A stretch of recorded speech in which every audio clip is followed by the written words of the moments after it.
Assalamualaikum warahmatullahi wabarakatuh. Selamat pagi anak-anak. Perkenalkan, nama Bu Guru, Bu Zainita. Pembelajaran hari ini bersama Bu Guru ya. Bagaimanakah kabar anak-anak hari ini? Bu Guru harap kalian selalu dalam keadaan sehat dan selalu bersemangat ya. Jangan lupa cuci tangan dan makanan yang bergizi agar sehat selalu. Sebelum memulai pembelajaran hari ini, mari kita membaca basmalah. Bismillahirrohmanirrohim. Anak-anak, pembelajaran kita hari ini yaitu tema 2, selalu berhemat energi, subtema 3, energi alternatif, pembelajaran kelima dan pembelajaran keenam. Setiap hari kita memanfaatkan sumber daya alam sebagai makanan pokok. Salah satu makanan pokok yang ada di Indonesia adalah singkong.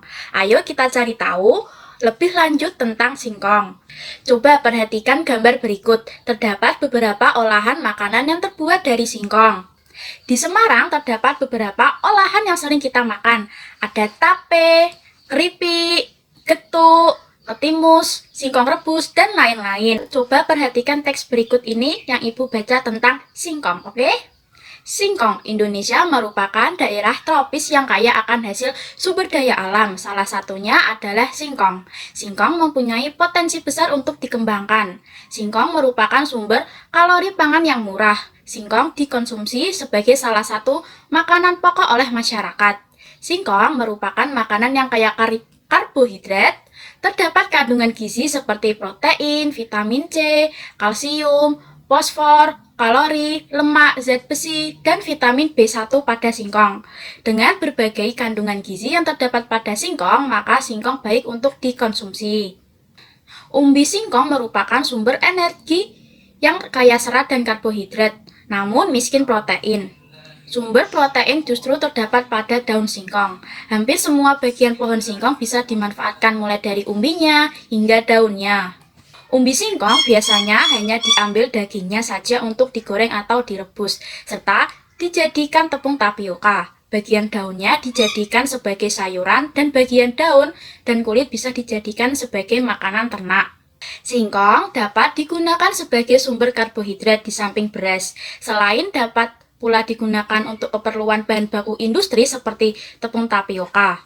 Di sekitar kita banyak sekali makanan yang diolah dari singkong, misalnya keripik singkong, combro, misro, getuk, tape, donat, dan lain-lain. Dan bahkan hasil olahan singkong tersebut menjadi mata pencaharian bagi sebagian masyarakat. Mulai dari bentuk usaha kecil, industri rumahan, hingga pabrik. Tahukah anak-anak bahwa singkong selain dijadikan makanan, ternyata juga dapat dijadikan sebagai energi alternatif. Energi alternatif adalah energi yang berasal dari sumber energi yang dapat diperbarui. Selain dijadikan sebagai makanan, singkong dapat dijadikan sebagai bahan bakar alternatif yang dikenal dengan sebutan bioetanol. Bensin yang dicampur dengan bioetanol kualitasnya lebih baik. Cukup tambahkan 10% dari total volume bensin. Manfaat penggunaan bahan bakar alternatif bioetanol untuk kendaraan bermotor adalah pembakaran lebih sempurna, gas buang menjadi lebih bersih, tarikan lebih ringan, suara mesin lebih halus, hemat bahan bakar hingga 20%, memperpanjang usia mesin, dan yang terakhir ramah lingkungan karena bisa dibudidayakan, menghemat penggunaan bahan bakar fosil, dan mengurangi pencemaran. Selanjutnya kita akan membahas tempo, nada, dan tinggi rendah nada. Tempo adalah ukuran kecepatan birama lagu, sedangkan tanda tempo adalah tempo yang digunakan untuk menunjukkan cepat atau lambatnya sebuah lagu yang harus dinyanyikan. Tempo lagu dibagi menjadi 3 macam, lambat, sedang, dan cepat. Tinggi nada merupakan cara menyanyikan lagu sehingga menghasilkan nada tinggi ataupun rendah dengan notasi lagu. Semakin ke kanan, nada semakin tinggi, sebaliknya semakin ke kiri, nada semakin rendah. Kring kring kring ada sepeda, sepedaku roda 2, ku dapat dari ayah karena rajin bekerja. Tok tok tok ada sepatu, sepatuku kulit lembu, ku dapat dari ibu karena rajin membaca.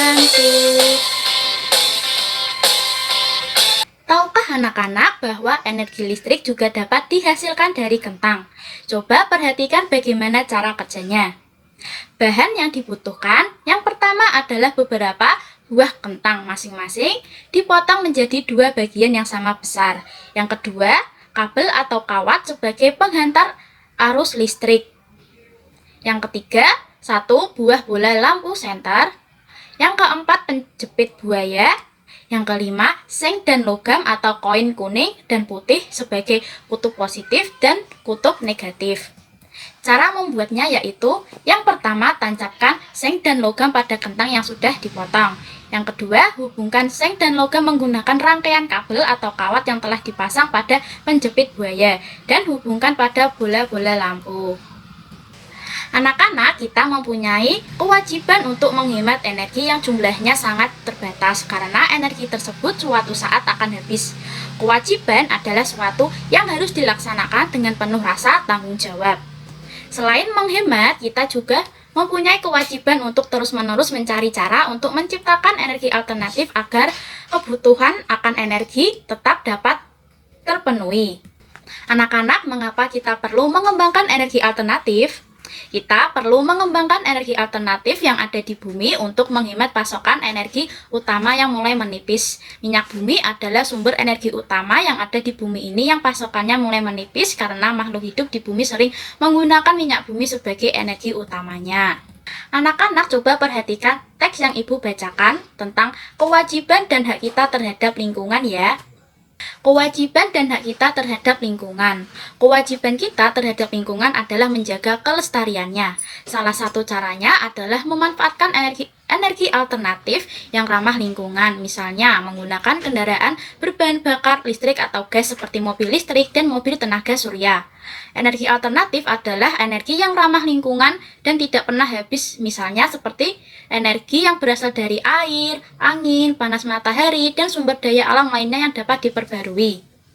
Kita juga berkewajiban membangun gedung dengan memperhatikan aspek ramah lingkungan, misalnya membangun gedung yang menggunakan cahaya matahari sebagai penerangan di siang hari. Setelah memenuhi kewajiban, kita dapat memperoleh hak kita, misalnya memperoleh lingkungan yang segar untuk kesehatan dan kenyamanan. Selain itu, kita juga mempunyai hak untuk memperoleh air sehat dan bersih yang disediakan oleh alam untuk minum, mandi, pengairan, dan pembangkit tenaga listrik. Selain itu, kita juga mempunyai hak untuk memperoleh sumber daya alam untuk memenuhi kebutuhan, misalnya dari tumbuhan dan hewan yang merupakan sumber energi atau tenaga. Sebelum memperoleh hak kita terhadap lingkungan, mari kita laksanakan kewajiban terlebih dahulu. Nah, anak-anak, hari ini kita sudah mempelajari tentang yang pertama, manfaat singkong, yaitu diolah menjadi makanan dan energi alternatif. Yang kedua, tempo nada. Yang ketiga, tinggi rendahnya nada. Yang keempat, pembuatan energi listrik dari kentang. Yang kelima, kewajiban dan hak kita terhadap lingkungan. Selanjutnya, Ibu akan berikan penugasan kepada anak-anak, yaitu mengerjakan 5 soal yang Ibu bagikan di classroom ya. Akhirnya, pembelajaran kita hari ini telah selesai. Mari kita ucapkan Alhamdulillahirabbil alamin. Sekian dari Ibu. Wassalamualaikum warahmatullahi wabarakatuh.